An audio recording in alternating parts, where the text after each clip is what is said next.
2323. Yan. Praise God. So, bago po tayo magsimula,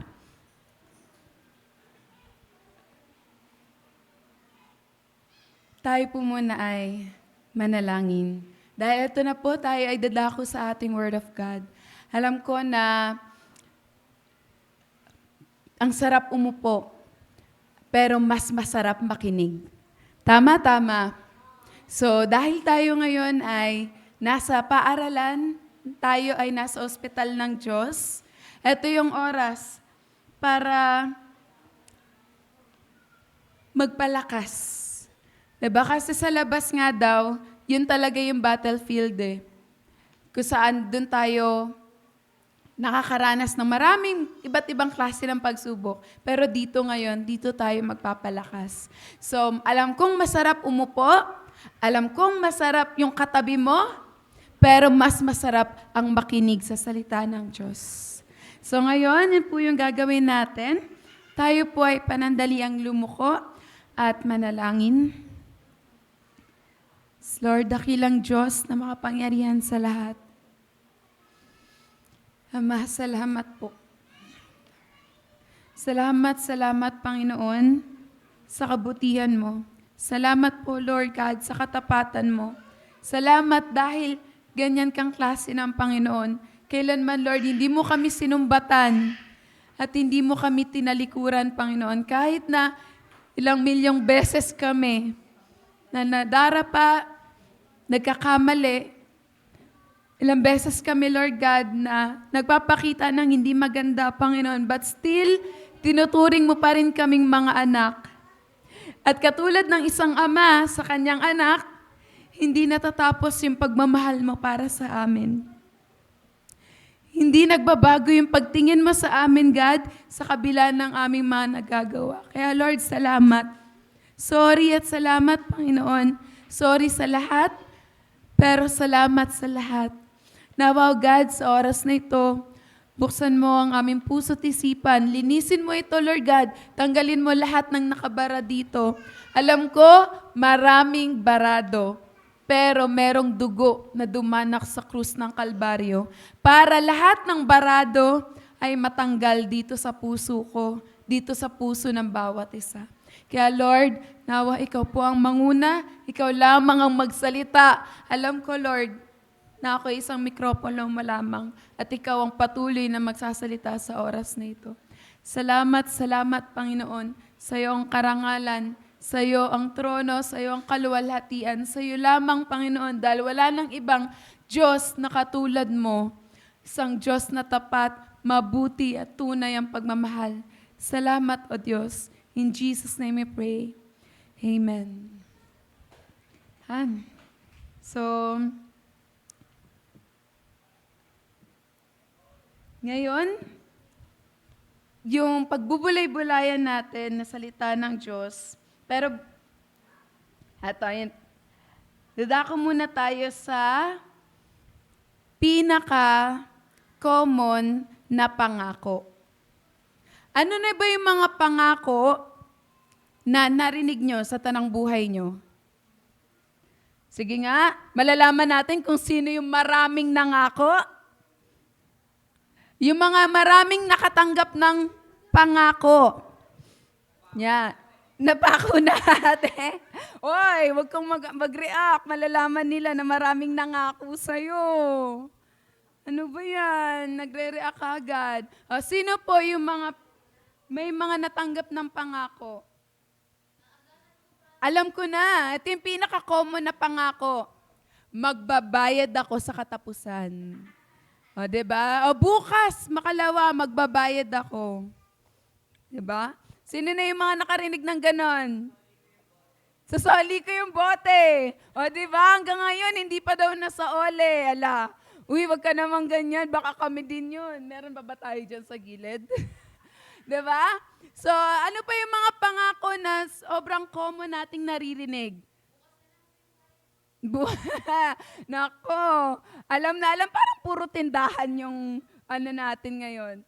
Sino po sa mga nanay, ano po yung mga pangako na nasabi na sa inyo ng inyong mga anak. Di na ako ulit! Nako! Parang dito yung mga nanay, mga tatay, dito yung mga youth, ganun lagi yung hatian, no? So, pagka alam na ng mga nanay na hindi na daw tayo ulit. Totoo ba yun, youth? Ala!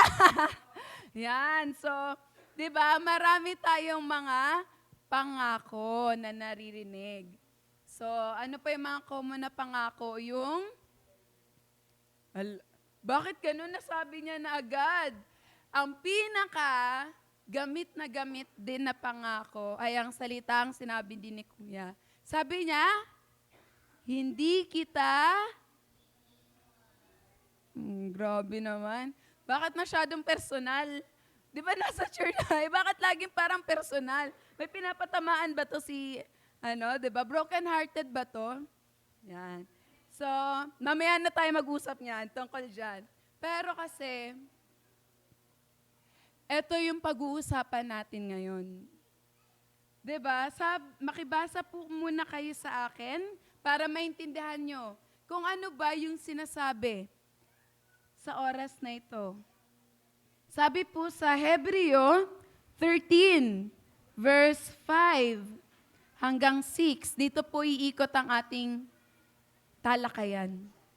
Kasi napakagandang reminder po ito sa atin. Sabi sa verse 5,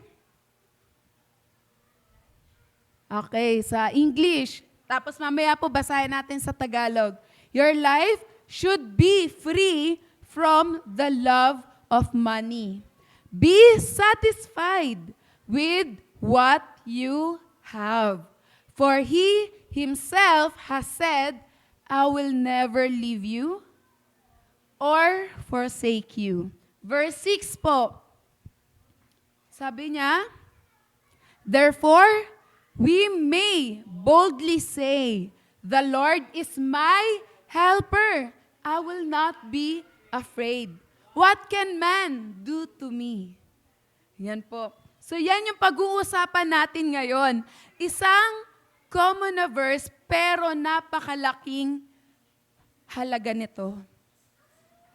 Actually, itong verse na to, habang kumakanta lang ako dyan lang siya na-reveal. Kasi, it reminds me na sabi nga sa unang verse, sabi niya sa verse 5, huwag kayong magmukhang pera at masayahan na kayo sa anumang nasa inyo. Sapagkat sinabi ng Diyos, hindi kita iiwan ni pababayaan man. Kaya't buong tapang nating masasabi, ang Panginoon ang tumutulong sa akin. Hindi ako matatakot, anong magagawa sa akin ng tao? Tama. Una, bibigyan ko po ito ng unang puntos. Sabi niya dito, huwag kayong magmukhang pera at masayahan na kayo sa anumang nasa inyo. Yun po yung unang puntos. Alam po ba natin na dito, parang kumukuti-kutita pa, bumubusi-busilak. Yan. Or may electricity, okay lang, may electricity something, no? Sige. Pero kahit mawalan tayo ng mic, magpapatuloy ang gawain dahil nakalunok po ako ng mic. So, built-in na po siya, walang problema. Tuloy ang gawain. So, ngayon po, sabi niya, huwag kayong magmukhang pera. Pero actually, etong punto ko sa una, ang sinasabi nito ay, unang punto, lahat tayo ay may problema. Sabi niya lang dito na huwag kayong maging mukhang pera. At masayahan na kayo sa anumang nasa inyo. 'Di ba? Kasi, ibig sabihin nito, sinasabi ng Diyos na kahit saan ka naman talaga magpunta, 'di ba, problema, meron talagang problema. Pwedeng, sabi niya dyan, halimbawa niya is pera. Which is lahat tayo dumaraan sa problema sa pera. 'Di ba? Sino bang hindi namumblema sa pera dyan? Baka pwede kong ma-chat mamaya. Diba? Lahat tayo dumadaan dyan. And ang pinaka mahirap, Sabi nga, kaya minsan daw na ipagpapalit si Lord kasi kailangang kumayod. Tama, tama. Tama, tama. Kaya kahit na linggo, 'di ba, ginagawa nating araw ng pagkayod kasi dahil nga naman daw sa pera. Pero hindi sinasabi ng Diyos na masama ang pera. Ang sinasabi niya ay huwag tayong magmukhang pera. Or sa English, ang sabi niya, love for money. Ang ibig sabihin nun, di ba pag may mahal ka, siya yung takbo ng puso at isip mo? Tumawa si Nico. Nako, alam ko naman, katabi mo na nga eh, di ba? Di ba pag mahal mo, siya lang yung laman ng isip at puso mo. Tama, tama. Ganon po ang sinasabi ng Diyos. Hindi masama ang pera, pero pag yun na yung laman ng isip at puso mo, na nabumubuhay ka na lang, bumabangon ka na lang para lang kumita ng pera, yun po ang masama. Diba? Yun po yung masama. Hindi ibig sabihin na bawal ka na magtrabaho kasi lahat naman po kami, wala po sa mga servants dito na nakikita nyo ngayon ang hindi nagtatrabaho. Lahat po kami. Diba? Pero, lagi pong hindi pera ang dahilan para bumangon. Diba? So, sinasabi niya dito na huwag kang magmukhang pera. Ang una pong punto is lahat tayo may problema. Pwedeng problema yan sa pinansyal, pwedeng problema yan sa pamilya. Diba? Sabi niya, masiyahan ka na kung ano ang meron ka. Kasi ang problema natin, lagi nga daw po tayo naghahanap ng wala sa atin. Diba? Noon, may kulang ka sa ganitong bagay, binigyan ka ng Diyos. Hahanapin mo na naman kung ano yung wala. Tama, tama. Pag binigyan ka ulit ng Diyos, hahanapin mo, ay parang kulang pa rin to, dapat ganito eh, meron pang ganito. Parang hindi natatapos yung ano natin, pero sabi ko nga parang may mga times dumarating din ako sa ganyan, sabi ko parang ganito ngayon. Tapos binalik ako ni Lord, na sabi niya sa akin, sus, dati nga ganito lang yung sahod mo eh. For 8 years and 5 months and 12 days, ganito lang din kaliit yung bilang na bilang, ano? Ganito lang din kaliit yung sahod mo, pero napagkakasya at nagiging mapalad ka pa sa puso mo, di ba? Ngayon, naghahanap ka pa rin. Parang may diferensya talaga minsan ng tao, no? Pero, ito ay isang mabuting reminder sa atin ng Panginoon na merong mga bagay na ipinanalangin mo lang noon, ngayon, meron ka na. Sobra pa. Diba noon, minsan pinapanalangin mo lang magkaroon ng church. Ngayon, meron na tayong church. Pinaganda pa. Tapos, ang problema, ikaw naman yung wala. Meron ng church, ikaw naman ang wala. Or meron ng church, naghahanap ka na naman ng wala. Tama, tama. So, eto ay paalala lang din sa atin ng Diyos na nakontento tayo, which is lahat tayo, even me, talagang nare-remind din sa akin ni Lord na makontento tayo. Diba? Kasi we are so blessed. Sobra. Kasi maraming tao na wala nung mga meron tayo. So yun yung una, lahat tayo may problema. Pero, ang sabi niya, ito yung pangalawang puntos, sabi niya, sapagkat sinabi ng Diyos, hindi kita iiwan ni pababayaan man. Lahat tayo may problema. Lahat tayo may pinagdadaanan. May mga times ka, di ba, na dahil hindi mo mailabas yung pinagdadaanan mo, ninonote mo na lang sa Facebook. Tama, tama. Sino yung ganon? Alam mo magugulat ka na lang, sino bang kausap neto? Bakit may kasama pang, minsan may bad word pa. Uy, ikaw, burahin mo yan. Hindi maganda. 'Di ba? So, lahat tayo talaga, literal na may pinagdadaanan. Tama. Pero ang pinakamaganda doon is merong nangako sa atin. na kahit kailan, hindi niya tayo iiwan ni pababayaan man. Kaya, though meron tayong problema, meron tayong solusyon. Yun ay ang Panginoon. 'Di ba? Kasi sabi nga naman, wala naman daw susi na wala naman daw padlock. O, walang mga nag-react. Baka wala nang nakikinig ha. Wala naman daw padlock na walang susi. At hindi lang yun. May susi na may duplicate pa. Si Lord, lagi siyang may paraan para solusyonan yung mga problema natin. 'Di ba? Minsan, akala mo yung to the point na walang-wala ka na. Yung katulad ng sinabi ni Julfa na parang hindi niya na inaasahan, 'di ba? Na sila pa yung magkakamit ng ganong award. Yung dun sa mga moment na zero balance ka na.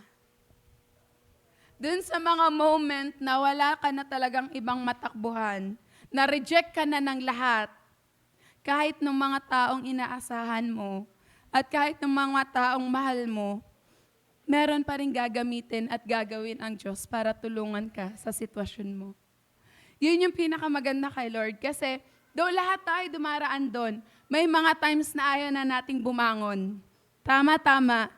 May mga times na yung problema, sunod-sunod, walang schedule silang tinitignan. Basta darating ako, handa ka ba? Ganon. Pero, salamat kasi meron tayong Diyos na nangako. Na kahit anong mangyari, hindi kita iiwan ni pababayaan man. Napakagandang pangako. Kasi, dito sa mga point na nasaktan ka, nahihirapan ka na, wala na rin ibang makatulong sa'yo, siguro testimony ka na lang din kay Mama din before na doon ko napatunayan na kahit gaano mo ipilit yung isang bagay, or kahit gaano pa kagaling yung mga doktor, or may pera ka man, or ano pa man, wala talagang ibang makakatulong sa'yo. Si Lord lang. Diba? So, kaya nga, sabi niya dito sa verse 6, ito yung pangatlong puntos. Ano yung una? Lahat tayo may? Pangalawa, merong nangako sa atin. Meron tayong pangako. Diba? Meron pangako sa atin na hindi tayo iwan ni pababayaan man. At ang pangatlo, kaya't buong tapang nating masasabi, ang Panginoon ang tumutulong sa akin. Naniniwala po ba kayo na pag meron pa tayong ibang malalapitan, hindi natin buong tapang na masasabi yung ganitong salita? Pag meron pa tayong ibang, nandyan pa naman si ganito, or meron pa tayong ibang sinasandalan, meron pa tayong ibang natatakbuhan, hindi talaga buo nating masasabi na ang Diyos ang tumutulong sa akin. Kunyari, meron ka pang boyfriend, meron ka pang girlfriend, meron ka pang someone na tinitignan, na sinasandalan, basta meron pang someone na iniisip mong makakatulong sa'yo, may mga times na hahayaan ni Lord or pahihintulutan niya na kahit yung taong yun ay hindi ka talaga tulungan. Kasi para makita mo na siya talaga ang dapat mong asahan. Meron din akong isang instance na may kaibigan ako na kinukwentuhan ko ng ganito. Umiyak ako sa kanya. Sabi sa akin ni Kuya Arnel, lalala ko, sabi niya, na pwede mo lang yang sabihin sa kanya, pero hindi ka talaga niya totoong matutulungan. Which is totoo. 'Di ba? May mga pagkakataon na pagbasag na basag ka at yung pain na nagdadaanan mo is hindi na siya kayang hilumin ng kamay ng tao. At hindi na siya kayang pagalingin. Ang Diyos ang magpapagaling sa'yo. Ang Diyos ang tutulong sa'yo. Ang Diyos ang siyang gagabay at magbabalik muli ng lakas mo. 'Di ba? Sabi niya, kaya't buong tapang nating masasabi, ang Panginoon ang tumutulong sa akin. Pang-apat, Hanggang 5 lang naman po ito lahat. Nasa pang-4 na tayo, malapit-lapit na. Gusto nyo ba yun? Maikli ang kwento lang? Para meron tayong mas natututunan. Pang-4, ang sabi niya, hindi ako matatakot. Ano ang magagawa sa akin ng tao? So sabi niya sa pang-4, na hindi tayo dapat matakot. Hindi tayo dapat matakot. May mga times na mare-reject talaga tayo. May mga times na magkaka-conflict talaga sa pamilya mo. Lahat naman tayo dumadaan doon. Actually, hindi ako sanay na may ganon. Pero nangyayari pa rin yun. Tama.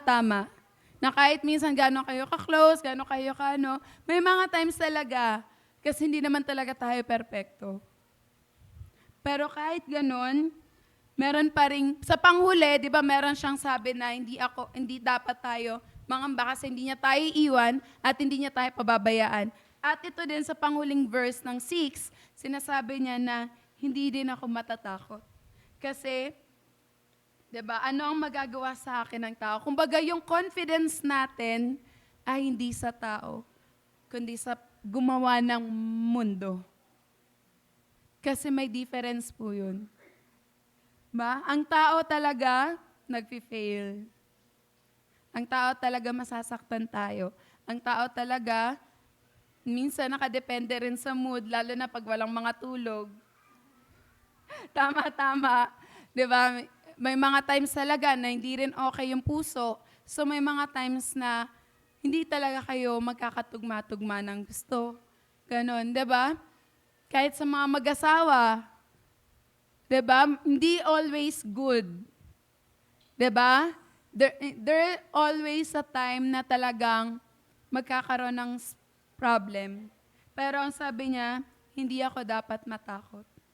Kasi alam natin na may magagawa ang Diyos.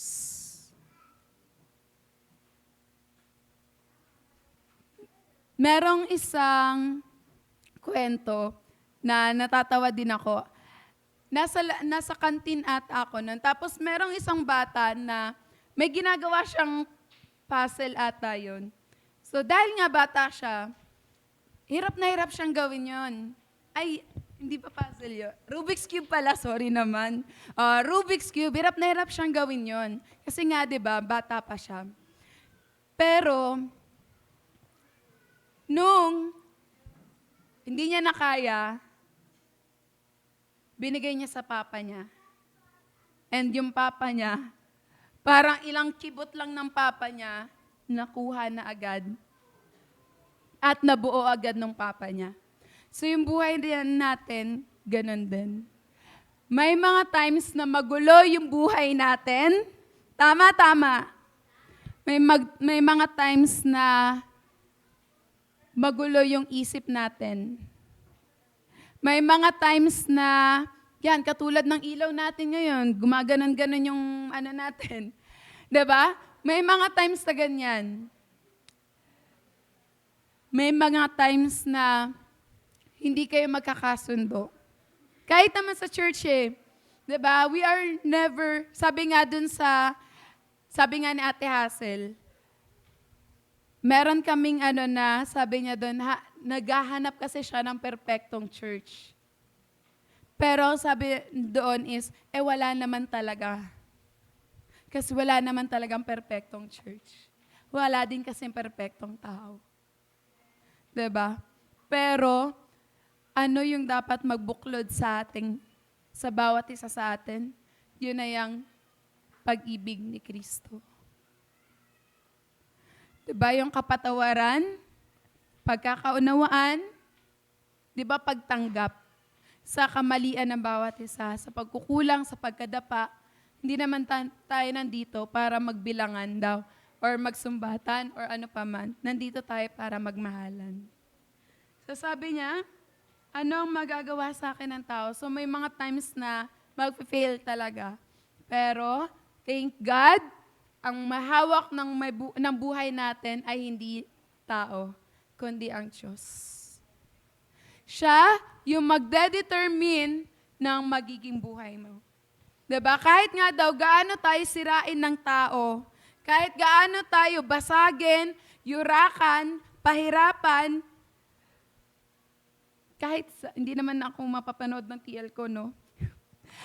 Kasi may mga times talaga na hindi kami nagtutugma. Pero, hindi ko naman inaano as a blessing siya. Pero, alam lang siguro din ni Lord kung ano yung makakabuti para sa atin. This week, Tuesday, in-announce sa amin na made-dissolve yung team namin. Sabi ko, bakit ang bilis? Wala namang announcement na ganun. Pero sooner or later, siguro inalaw lang din yun ni God kasi nga, hindi rin talaga ako doon sa una kong team. So sabi ko nga, Lord, hindi naman ako para magtanggol ng sarili ko. Magtitiwala ako na ikaw ang magtatanggol sa akin. Kaya yun yung nangyari. Hindi maganda yung mga doon, pero hindi ako lumaban. Kasi hindi ko naman gawaing lumaban. Gawain kong magtiwala at siya ang bahala sa laban. So ganon din po tayo. Sabi niya, hindi ako matatakot. Anong magagawa sa akin ng tao? So kahit na mataas yung posisyon ng taong kalaban mo, kahit na, di ba, may mga times unfair talaga yung justice natin. Pag mayaman, may kapangyarihan, sila yung nananalo, sila yung nagtatagumpay, sila yung parang akala mong nasa tugatog, pero meron pa ring justice system ang Panginoon. So, siya yung kakampi natin, siya yung magbibigay sa atin ng tagumpay. Diba? Siya yung kakampi natin. Sabi nga, kapit tayo sa malakas. Kapit tayo sa nag-iisa, Panginoon. At last po, eto na po, dito ako magtatapos. Sabi niya ng Panginoon na, anak, alam niya lahat ng pinagdadaanan natin. Dahil alam mo bakit? Kasi sa lahat ng pinagdadaanan mo, hindi ka naman dumadaan doon mag-isa. Kasama mo siya. Di ba parang pag yung tao, na kunyari si Nico at saka si ate, pinagdadaanan nilang sabay yung problema. Kaya alam din nung isa kung ano yung pinagdadaanan nung partner niya. Ganon din ang Diyos. Dahil tayo ay nasa komunyon or magkaisa na tayo ng Panginoon, kaya lahat ng pinagdadaanan natin, kasama na natin siya doon. Kaya alam niya ang lahat. At siya ang tutulong sa atin. Hindi niya tayo iiwan, hindi niya tayo pababayaan, hindi niya tayo tatalikuran, kahit talikuran man tayo ng buong sanlibutan. So, palakpakan muna natin yung tatay natin. Buti na lang may tatay tayong ganon. Kasi kahit na wala man tayo mga tatay, sino yung mga wala ng ama dito? Or wala ng kinalakihang ama, hindi niya kasama yung ama niya or magulang niya. Sino po yung mga ganon? Ayan, si ate girl. Si ate Thea din. Sino pa po yung mga hindi na kompleto yung nanay or yung tatay? Diba? Yan, makaka-relate kayo na kahit na wala man tayong mga magulang, sabi nga sa Bible, iwan man ako ng aking mga gulang, may Diyos pa rin akong maaasahan. So ngayon po, inaanyahan ko lang lahat na tayo muna ay tumayo. Tandaan natin, una, lahat tayo ay may problema. Pangalawa, meron nangako sa atin. Pangatlo, ano po yung pangatlo natin? Na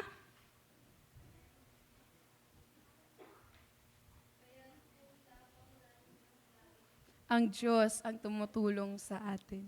'Di ba? Buong tapang nating masasabi na hindi man tayo natulungan ng tao, hindi man kami nakatulong literal sa inyo.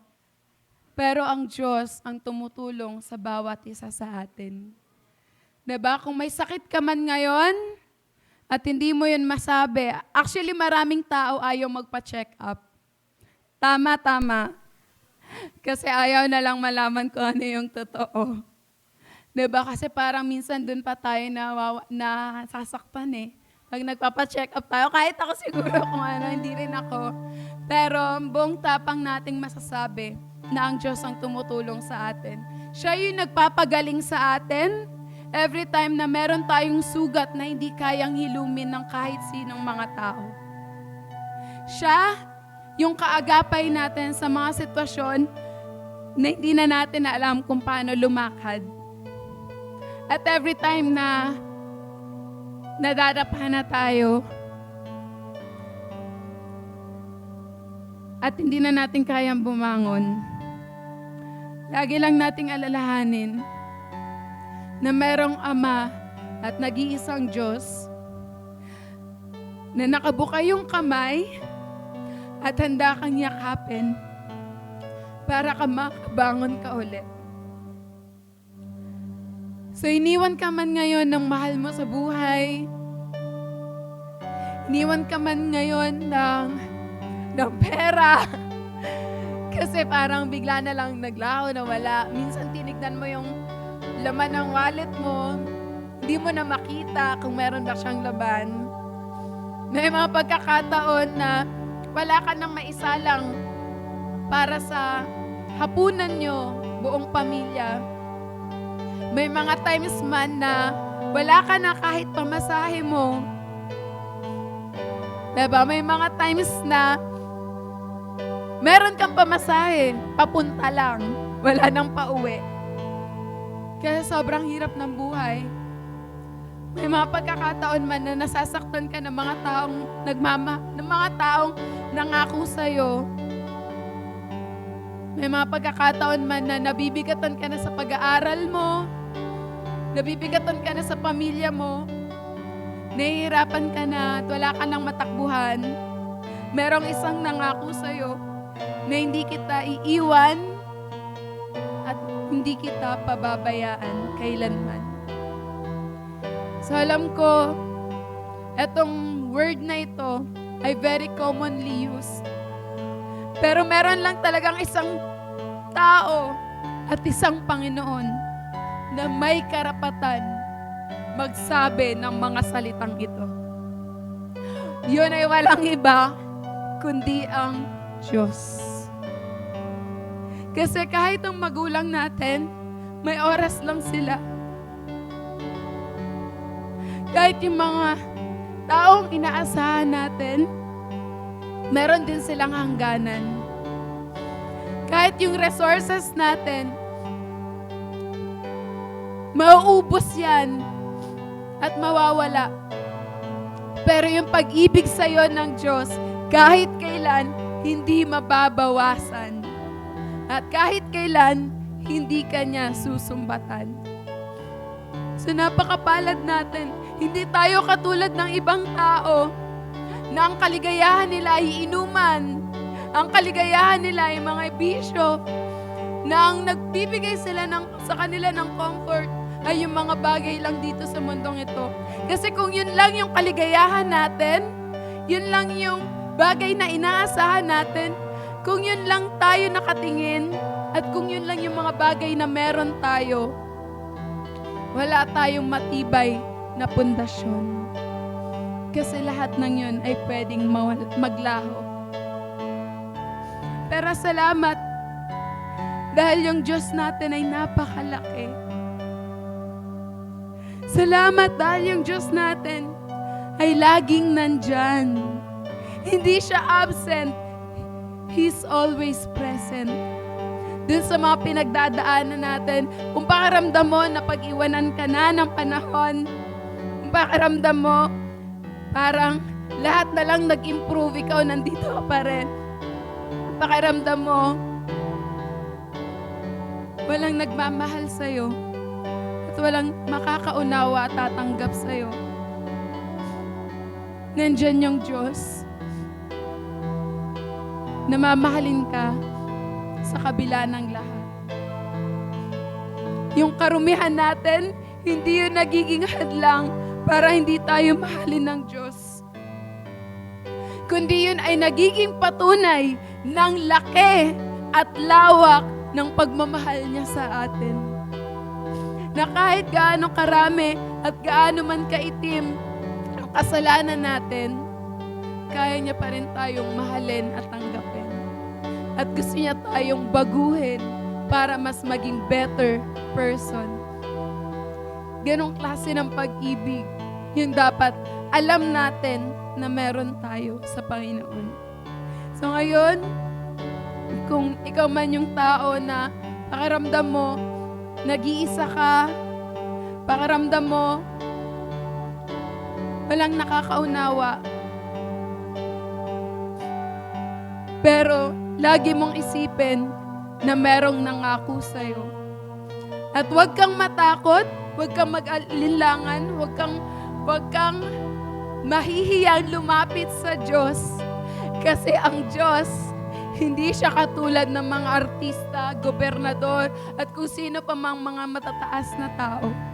Mula sa langit, siya'y pumarito para maabot lang tayo. Kaya wala nang hadlang para hindi natin siya makilala. Wala nang hadlang para mahiya tayo sa Kanya. Pwede tayong kumaripas ng takbo, papalapit sa Panginoon. Kasi siya lang yung magmamahal sa atin ng buo. So, palakpakan natin ang Diyos. Dahil walang ibang Diyos, walang ibang katulad niya na magmamahal sa atin ng ganito. Kaya kung pakiramdam mo ngayon, kinakausap ka ng Diyos para lumapit sa Kanya.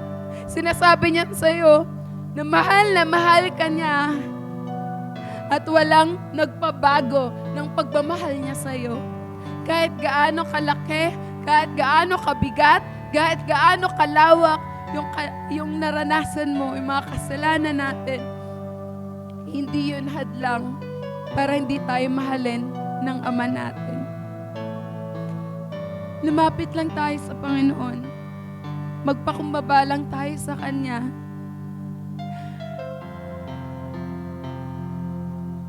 Lumapit lang tayo sa Kanya. Lumapit ka lang sa Kanya. Kung napapagod ka, kung nasasaktan ka,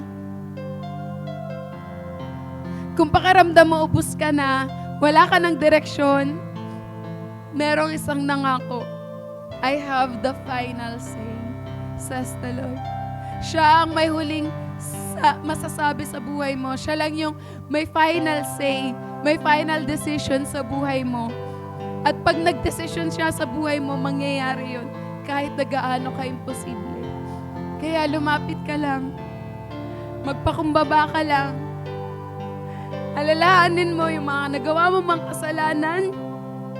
Mga gaano man ito kalaki. Hindi man tayo karapat-dapat. Pero merong nagmamahal sa atin. At yun ay ang Panginoon. Lumapit ka sa Kanya. Itaas natin ang ating mga kamay sa nag-iisang Diyos na nagmahal sa atin ng ganito. Itaas natin ang ating mga kamay para sabihin, Lord, ayoko na. Suko na ako. Sinusuko ko na ang buhay ko sa'yo. Ikaw na ang magpatakbo nito. Kasi pag ako, laging palpak. Pero pag ikaw, laging perfect.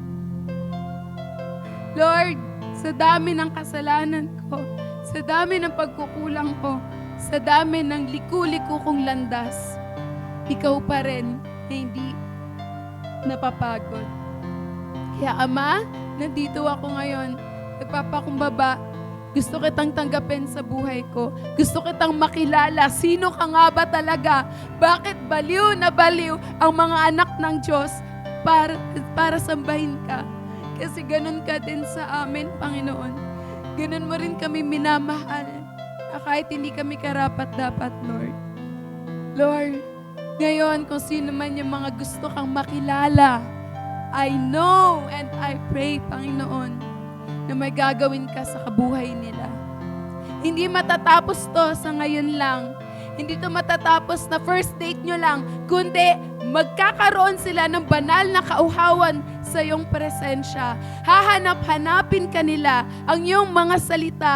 Bibigyan mo sila ng banal na kauhawan. Bibigyan mo sila ng banal na pagmamahal sa iyo. Bibigyan mo sila ng banal na pangunawa kung gaano mo sila kamahal. Kung gaano mo kami kamahal, Panginoon. Lord, hayaan mo sila na makalapit sila sa iyo. Dahil sabi nga, kung sino daw yung nabibigatang lupa sa amin, sa mga pasanin, lumapit lang kami sa iyo at kami bibigyan mo ng kapahingahan. Isang perpektong kapahingahan. Lord, bibigyan mo kami ng kapayapaan. Bibigyan mo kami ng kalakasan. Bibigyan mo kami ng proteksyon, Lord. Sa pamilya namin, God, ikaw ang magbibigay ng solusyon. Kaya Lord, ano man yung mga mahirap sa amin, hindi ito mahirap at imposible sa iyo. Kaya ikaw lang talaga yung God. Ikaw lang talaga yung solusyon. Salamat, O Diyos. Salamat. Pag hindi namin tinanggap ang isang tulad mo, this would be our greatest mistake. Ito yung pinakamalaking pagkakamali na magagawa namin pag hindi ka namin tinanggap, O Diyos. Dahil you are everything, Panginoon. Ikaw ang lahat-lahat. Ikaw lamang, wala nang iba. Ikaw ang number one. Ikaw lang, Lord. Kaya pag hindi ka namin tinanggap, hindi namin alam kung anong mangyayari sa buhay namin, God. Kaya Lord, salamat. Salamat, salamat. Salamat sa kabutihan mo. Sa lahat ng tumanggap ngayon sa Panginoon, naway patuloy mong kilalanin ang Diyos. Huwag na huwag kang titigil. Maraming gagawin ng kaaway para mapagod ka, para sumuko ka. Kung may third party, maraming gagawing party ang enemy para lang huwag ka nang magpatuloy. Proven and tested na yan, pero huwag na huwag kang papayag. Kung ipinaglaban mo nga yung maling tao, huwag na huwag mong susukuan ang laban nyo ng Panginoon. This is the time na ipaglaban mo naman yung relasyon nyo ng Panginoon. This is the time na isuko mo naman ang buhay mo sa Panginoon at siya na ang magpatakbo nito. Salamat, O Diyos. Itataas namin ang aming mga kamay sa Diyos na may-ari ng buong mundo at may-ari na ngayon ng buhay ko. Salamat, O Diyos. Lahat po tayo ay magsabing Amen.